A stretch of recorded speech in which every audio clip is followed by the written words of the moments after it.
Hey everyone, welcome back to Lit Talks. Today we're diving into a gripping scenario that could change everything we know about the global economy. What if a single bullet could shake the global economy? That's exactly what happened when the attempted assassination of Donald Trump set off a geopolitical chain reaction. Within hours, financial markets went into free fall, but the real aftershock came not from the bullet itself, but from what Donald Trump did next: a sudden escalation in tariff, a return to his trade war playbook. And this time, he wasn't pulling punches.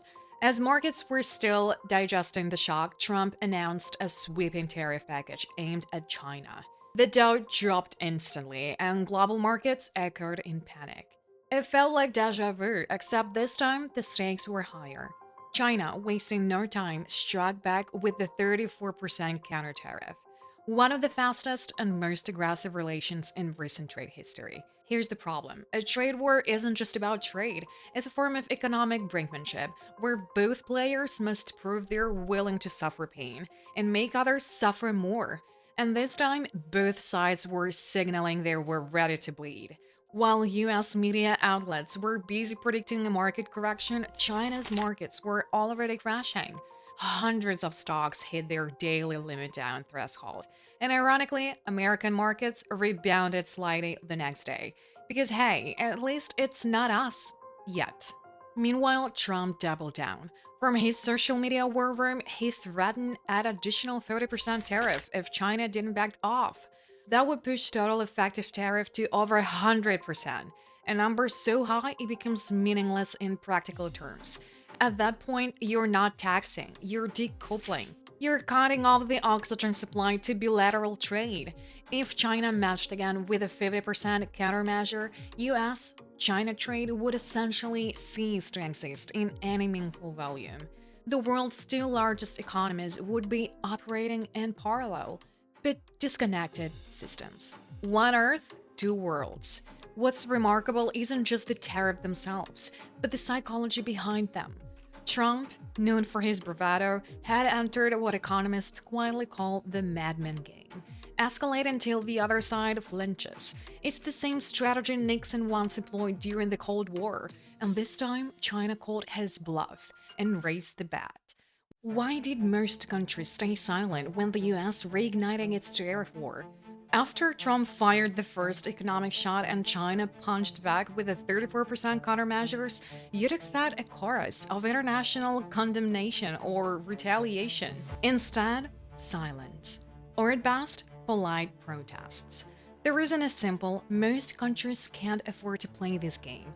Unlike China, which has both the market scale and geopolitical leverage to stand its ground, many US trading partners, from Japan and South Korea to Southeast Asian nations, know their best bet is to stay out of the line of fire. For them, trade with the US isn't just about economics, it's about survival. Let's take Vietnam or Cambodia as examples. These economies rely heavily on exports to the US to sustain growth. They don't have the depth or the consumer base to absorb the blow of a US tariff. That's why their response has largely been duck and cover. Even Japan and South Korea, technologically advanced and wealthy as they are, see little upside in escalating. For them, America isn't just a market, it's a security umbrella. Why would you provoke the one country that guarantees your defense? But China has different ambitions. It's not trying to survive inside the US-led system. It's trying to reshape it or build its own. That's why Beijing's response was so swift, so strong, and so public. There is a deeper economic logic here.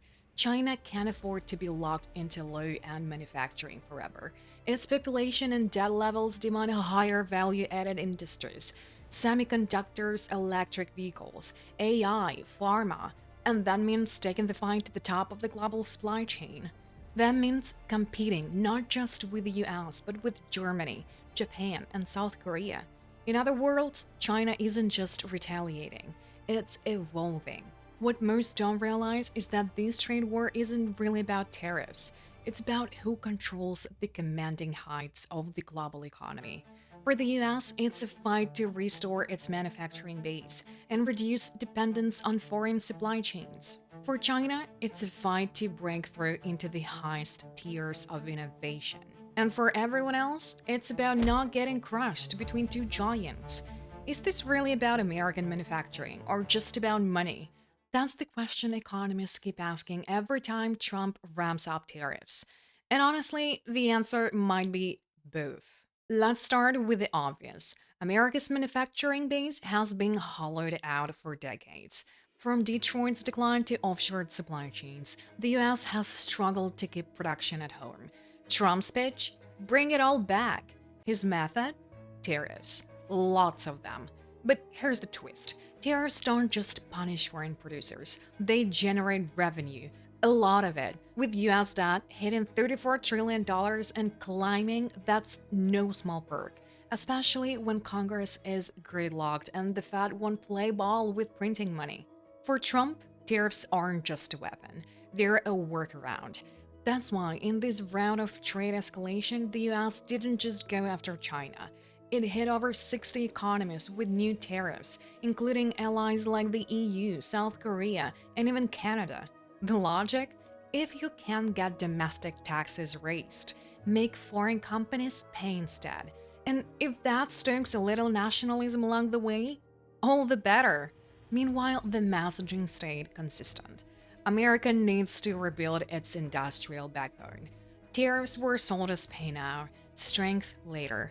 But critics argue that's overly simplistic. Tariffs are a double-edged sword. They can incentivize domestic production, but they also raise costs, distort markets, and hit consumers hardest.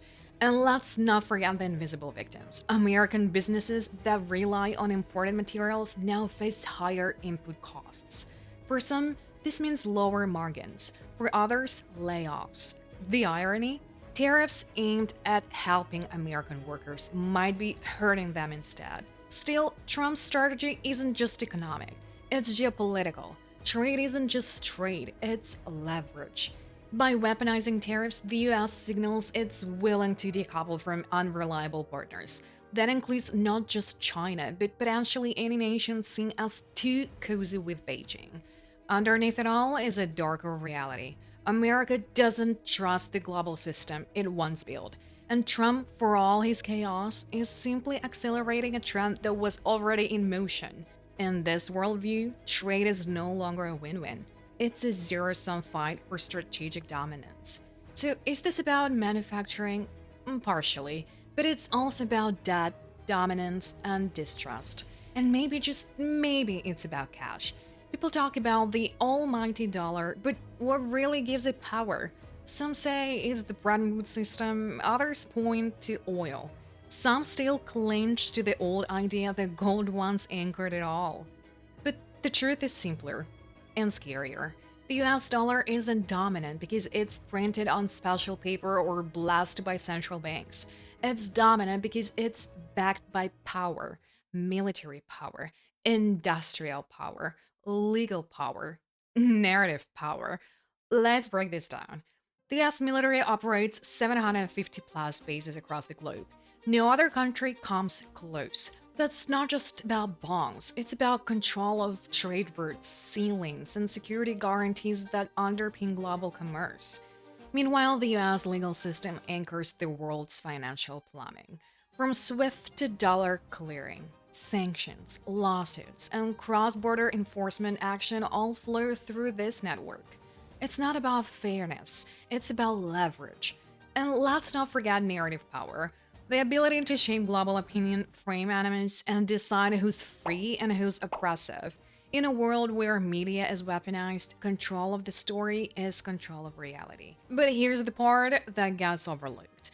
All of this rests on industrial power. You can't build an empire on ideas alone. You need machines, factories, engineers. The US may have offshored much of its manufacturing, but it still controls the upper rungs. Chip design, aerospace, biotech, defense tech. That's why this trade war matters so much. It's not just about who makes more, it's about who makes better. Because whoever owns the high grounds of technology owns the future.